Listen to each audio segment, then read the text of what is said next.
नमस्कार साथियों। आज हम बात कर रहे हैं बहुत ही महत्वपूर्ण विषय टीचर ट्रांसफ़र, स्वैच्छिक एवं पारस्परिक स्थानांतरण। तो इसके लिए पोर्टल बहुत जल्द शुरू होने वाला है और उसके लिए नए नियम जो हैं वो उसके लिए कौन कौन से नियम बने हैं और कौन कौन सी हमें सावधानी रखना है, उन सब की हम विस्तृत चर्चा करेंगे। तो उसके निर्देश इस प्रकार हैं। एजुकेशन पोर्टल स्कूल शिक्षा विभाग मध्य प्रदेश के द्वारा स्वैच्छिक एवं पारस्परिक स्थानांतरण के संबंध में कुछ दिशा निर्देश जारी किए गए हैं।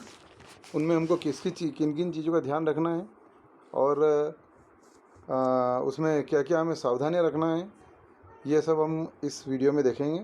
तो देखिए, सबसे पहले स्वैच्छिक स्थानांतरण के दिशा निर्देश देखते हैं अपन कि उसमें सबसे पहला पॉइंट है कि समस्त जानकारी सावधानीपूर्वक और सही भरना है। हम वीडियो को ज़्यादा लंबा नहीं करेंगे।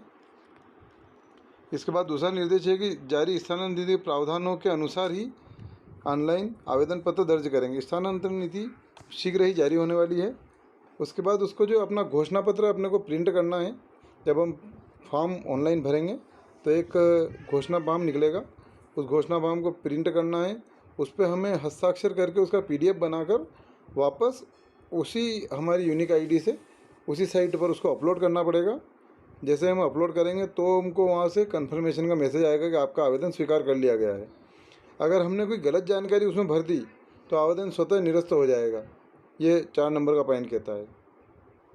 फॉर्म भरने के पूर्व फॉर्म संबंधी समस्त दस्तावेज साथ में लेके बैठे ताकि असुविधा बचा सके। इसमें असुविधा इस प्रकार से होती है कि पोर्टल में अगर लॉगिन करने के बाद हमने 5 मिनट तक डॉक्यूमेंट ढूंढने में तो निकाल दिया तो 5 मिनट में वो लॉग आउट हो जाता है। और जब लॉग आउट हो जाता है तो हमने जो जानकारी अभी तक उसमें भरी थी वो सभी जानकारी उसमें से हट जाती है। तो फिर से हमको 1 2 3 से मेहनत करना पड़ेगी। इसलिए हमारे सब डॉक्यूमेंट जो हैं वो सब साथ में लेके और उनको स्कैन करके बैठें ताकि कोई अगर अपलोड भी करना हो तो हम उसको तुरंत अपलोड कर सकें। उसके बाद जो है, जो भी हम PDF फॉर्मेट उसमें अपलोड करेंगे वो 500 KB से अधिक का नहीं होना चाहिए। इसका अगर उसकी साइज़ 500 KB से अधिक होती है तो मैंने एक वीडियो में आपको बताया था, पिछले वीडियो में, कि उसकी साइज़ को हम कैसे कम कर सकते हैं। तो उसकी हम साइज़ कम करने के बाद ही उसे 500 KB से कम करके अपलोड करेंगे तो ही अपलोड हो पाएगा, नहीं तो अपलोड नहीं हो पाएगा। इसमें एक बहुत महत्वपूर्ण पॉइंट है 7 नंबर का, ये मैं आपको पढ़ के सुना देता हूँ।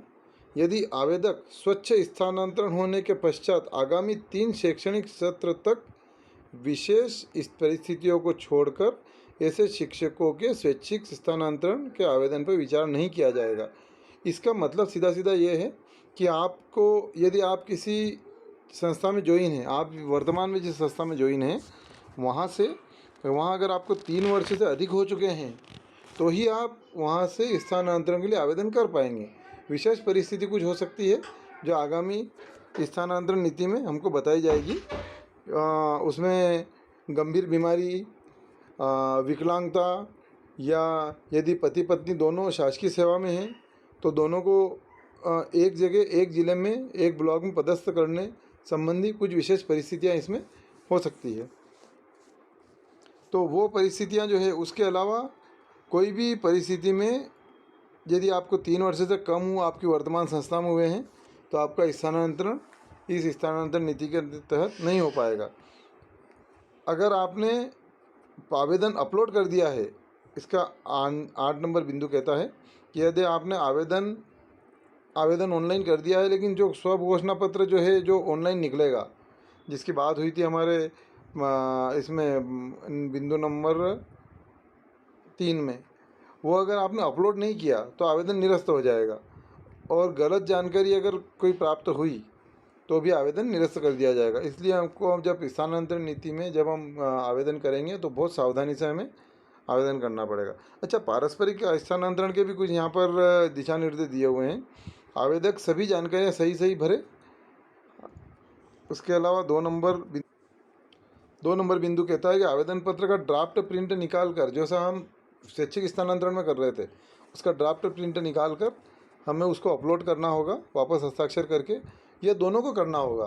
पारस्परिक स्थानांतरण जो 2 लोग चाह रहे हैं उन दोनों को यह करना पड़ेगा। इसके बाद तीसरा बिंदु ये कहता है कि लॉक करने के बाद किसी भी प्रकार का कोई संशोधन स्वीकार नहीं किया जाएगा। आपने जब स्व घोषणा पत्र अपलोड कर दिया है, उसके बाद यदि आपने उसमें कोई संशोधन चाहते हैं आप, तो एक बार आवेदन लॉक होने के बाद किसी प्रकार का कोई संशोधन नहीं किया जाएगा। और अंतिम तिथि तक आप स्व घोषणा पत्र अपलोड नहीं करते हैं तो आवेदन निरस्त किया जाएगा।